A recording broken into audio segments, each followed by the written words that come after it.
7 Chapter 1 Civics on Equality. Recognizing Dignity. You have understood by now that the caste, religion, sex are the things which determine why people are treated unequally. आप समझ ही गए होंगे अब कि जो है लोग क्यों कैसे करते हैं, जैसे कास्ट है, रिलीजन है, मेल है या फीमेल है, इन सब चीज़ों के आधार पर जो है अनइक्वल ट्रीट किया जाता है। ओम प्रकाश वाल्मीकि एंड द अंसारी, ओम प्रकाश वाल्मीकि और अंसारी थे, इनको भी जो है अनइक्वल ट्रीट किया गया था। किसके आधार पर? कास्ट और धर्म के आधार पर। The dignity of a person is violated when he see, यानी जब हम सोसाइटी में किसी की डिग्निटी को ठेस पहुंचाते हैं तो उसको क्या है, जब अनइक्वल व्यवहार करते हैं उसके साथ तो उसकी डिग्निटी को ठेस पहुंचती है। जब हम सोसाइटी में किसी के साथ अनइक्वल यानी असमानता का व्यवहार करते हैं तो जो उसकी डिग्निटी है वायलेटेड मीन्स होता है ठेस पहुंचती है। बहुत ओम प्रकाश वाल्मीकि एंड अंसारी जो थे उन दोनों के साथ सेम ऐसा ही हुआ था। बीइंग ए दलित यानी ओम प्रकाश जो थे वो दलित थे, उस कारण ओम प्रकाश को जो है पूरे स्कूल में झाड़ू लगाने के लिए कहा गया था, जिससे कि उनकी डिग्निटी को बहुत बुरी तरह से ठेस पहुंची थी और उनके मन में ये महसूस हो गया कि वो जो है स्कूल में जो स्टूडेंट्स हैं उन स्टूडेंट से अलग है, वो इक्वल नहीं है उनके। बीइंग ए चाइल्ड, जो कि उस समय जो ओम प्रकाश वाल्मीकि बहुत छोटे थे, तो ये सिचुएशन करने उन्होंने जो है इस about the situation that he was in, यानी जिस टाइम उनके साथ ऐसा हुआ था तो उस समय वो बहुत ही छोटे थे। It was his father who on seeing his, ये तो उनके पिता थे जिन्होंने ऐसा देखा कि उनके बेटा जो है स्कूल में जब झाड़ू लगाई है तो उनको बहुत गुस्सा आया और उन्होंने अनइक्वल ट्रीटमेंट महसूस किया और इस कारण उन्होंने साहस किया उसके टीचर्स के सामने जाकर ऐसा ना करने के लिए। और अंसारी जो थे उनकी डिग्निटी को भी ठेस पहुंची जब लोगों ने जो है उनको अपार्टमेंट देने के लिए मना किया था, जब प्रॉपर्टी डीलर ने उसको जो है सजेस्ट किया कि तुम्हें अपना नाम चेंज कर लेना चाहिए, तो इससे उनकी डिग्निटी और सेल्फ रिस्पेक्ट को ठेस पहुंची, जिससे उन्होंने ऐसा करने से मना कर दिया था। ओम प्रकाश और अंसारी जो थे उन लोगों को ये डिज़र्व नहीं करते थे इस तरह के व्यवहार के लिए। They deserve the same respect and dignity as anyone else, वो भी जैसे जो अन्य लोग होते हैं उनकी तरह ही रिस्पेक्ट और डिग्निटी जो है डिज़र्व करते हैं। उनके साथ जो है जैसे उनके साथ जो है वैसा अनइक्वल ट्रीटमेंट नहीं करना चाहिए था। इक्वलिटी इन इंडियन डेमोक्रेसी, अब है इंडियन डेमोक्रेसी की जो है इक्वलिटी इन इंडियन डेमोक्रेसी यानी भारतीय लोकतंत्र में समानता। ऑल पर्सन्स आर इक्वल, यानी हमारे जो भारतीय संविधान में उसमें सभी लोगों को समान माना गया है। This means that every individual in the country including, यानी इसका अर्थ है कि कोई भी इंडिविजुअल भारत में चाहे वो मेल हो या फीमेल हो,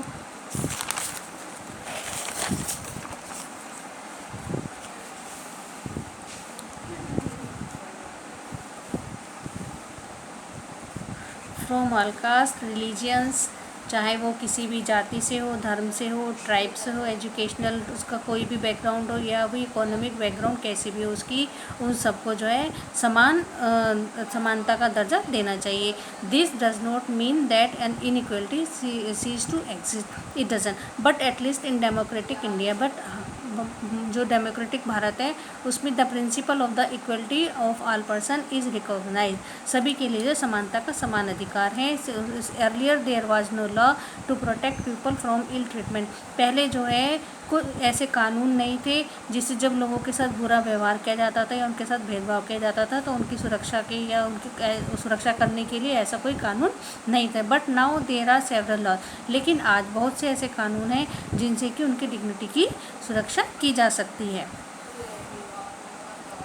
the constitution has made following provisions, बहुत से प्रोविजंस हैं। अब इसमें देखिए फर्स्ट है हमारा every person is equal before the law, कानून के सामने सभी लोग समान हैं। इट मीन्स दैट, जिसका अर्थ है कि चाहे वो तो हमारे देश के जो राष्ट्रपति है उसे लेकर चाहे डेमोक्रेटिक जो डोमेस्टिक वर्कर है उन सब के लिए सब नियम एक समान है, सबको उनका पालन करना चाहिए। यानी एवरी पर्सन जो भी है सभी के लिए कानून समान है, चाहे वो हमारे देश का राष्ट्रपति हो या कोई डोमेस्टिक वर्कर हो, सभी को उन नियमों का पालन करना पड़ेगा।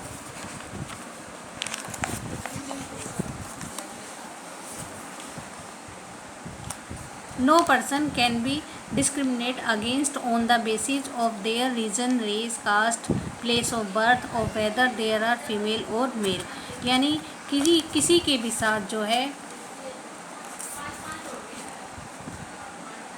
नो पर्सन कैन बी, यानी किसी भी के भी साथ डिस्क्रिमिनेट नहीं किया जा सकता है। किसके आधार पर? धर्म के आधार पर, रंग के आधार पर, जाति के आधार पर, प्लेस ऑफ बर्थ के आधार पर, चाहे वो मेल हो या फीमेल हो, इसके आधार पर किसी के भी साथ डिस्क्रिमिनेट नहीं किया जा सकता है। Every person has access to all public places, सभी लोगों को जो है सब स्थानों पर जाने का अधिकार है, including playgrounds, hotels, shops and markets. All persons can use publicly available wells, जो भी सुविधाएं हैं पब्लिकली, जो सुविधाएं हैं जिनका उपयोग कर सकते हैं सभी को उपयोग करना है, चाहे वो जैसे वेल्स हैं, रोड्स हैं एंड बाथिंग घाट्स, यानी कुएँ, सड़कें और बाथिंग घाट्स हैं, सब लोगों को समान तरह से यूज कर सकते हैं। अनटचेबिलिटी हैज़ बीन एब्लिश्ड, यानी अनटचेबिलिटी को बिल्कुल हटा दिया गया है। The government has tried to implement the equality through laws and government program or scheme to help disadvantaged communities.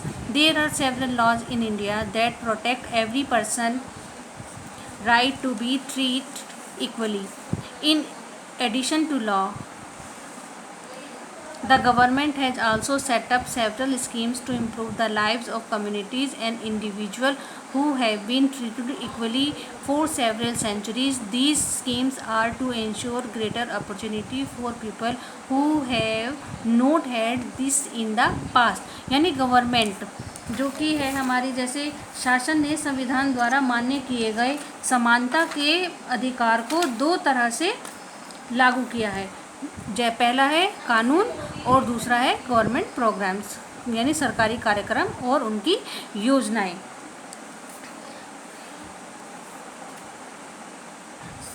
अब इसमें जो है जो ये सुविधाहीन जो डिसएडवांटेज कम्युनिटीज़ हैं, यानी इनकी सुविधाहीन समाजों की मदद करके भारत में ऐसे अनेक कानून हैं जो व्यक्ति के समान व्यवहार प्राप्त करने के अधिकार की रक्षा करते हैं। कानून के साथ साथ सरकार ने उन समुदायों को जिनके साथ सैकड़ों वर्षों तक असमानता का व्यवहार हुआ, उनका जीवन सुधारने के लिए अनेक कार्यक्रम और योजनाएं लागू की।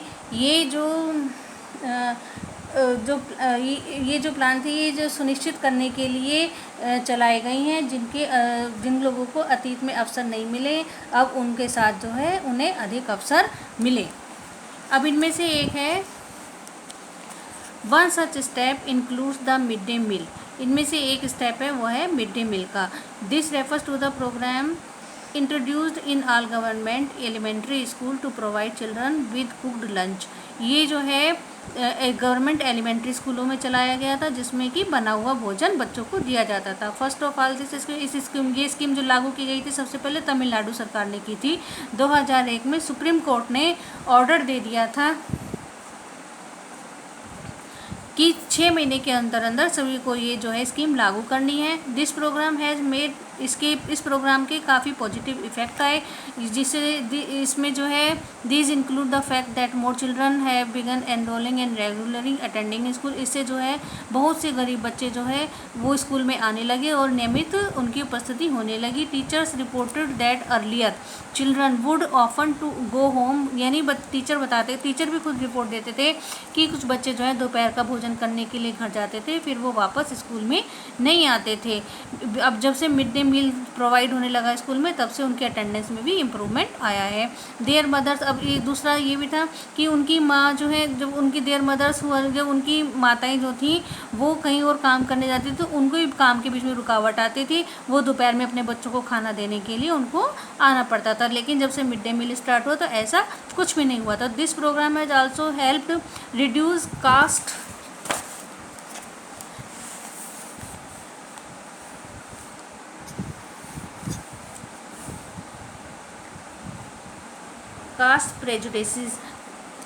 prejudices because both lower and upper caste children in the school eat this meal together। इससे क्या हुआ, जो है बच्चों में भी जात पात का भेदभाव हटा, क्योंकि इससे जो है लोअर और अपर दोनों कास्ट के जो बच्चे थे वो स्कूल में एक साथ मिलकर भोजन किया करते थे। And in quite a few places, और कुछ स्थानों पर जो दलित वुमेन थी उन लोगों को जो है खाना बनाने के लिए रख लिया जाता था। The mid day meal programme also helps reduce the hunger. ये जो मिड डे मील था इससे ये भी सहायता मिली है कि जो गरीब लोग थे उनके बच्चों की भूख को कम करने में भी सहायता मिली है। इससे स्टूडेंट जो खाली पेट स्कूल में आया करते थे तो वो जो है पढ़ाई पर कॉन्सेंट्रेट नहीं रख पाते थे, क्योंकि उनका पेट जो है उस समय खाली रहता था, जिसकी वजह से वो ढंग से पढ़ नहीं पाते थे।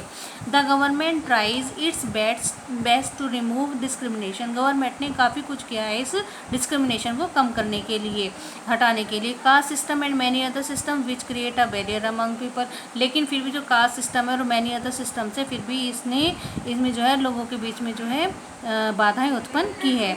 While the midday meal program has helped increase the enrollment and attendance to the poor children in school।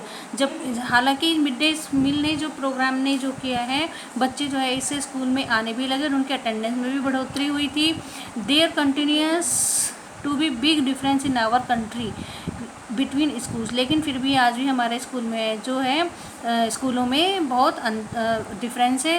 That the children, यानी जहाँ पर अमीर लोगों के बच्चे पढ़ते हैं वो स्कूल और जहाँ पर गरीब लोगों के बच्चे पढ़ते हैं वो स्कूल, उनमें आज भी अधिक जो है असमानता है। Even today there are several schools in the country.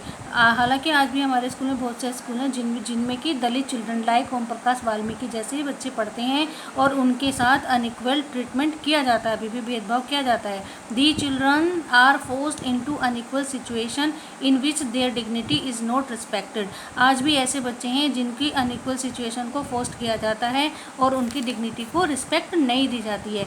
This is because, ये जो होता है किस कारण से होता है कि लोग जो है अभी भी इक्वल ट्रीटमेंट नहीं देना चाहते हैं। इवन जो हमारे कानून के नियम के खिलाफ है, क्योंकि कानून ने तो यही कहा है कि सभी लोग जो हैं इक्वल हैं। बच्चों आज इतना ही, कल फिर इससे नेक्स्ट हम पढ़ेंगे। ओके।